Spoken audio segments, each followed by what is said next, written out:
तू माला काचा कचगे देखै छियो छौरा के करै छी भाजा भटगे छौरी बंगाली छी तू माला काचा कचगे देखै छियो छौरा के करै छी भाजा भटगे नाचे परतो यादव जी के नाचे परतो सिंह जी के सीना से साइट के छौरा सब पी के छौ फलाई टगे हे गई छौरिया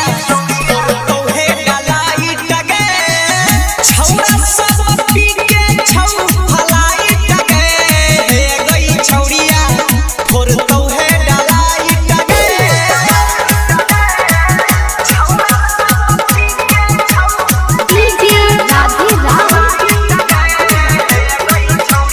राधिका रिकॉर्डिंग स्टूडियो।